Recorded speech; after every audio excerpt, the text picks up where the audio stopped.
Representing Australia, Christopher Remkes.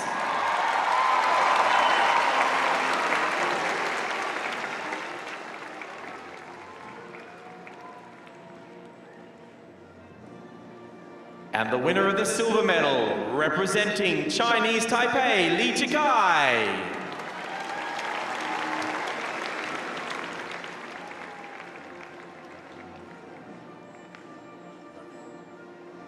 And the winner of the gold medal and the 2018 Melbourne World Cup champion on pommel horse, representing Kazakhstan, Nariman Kurabanov.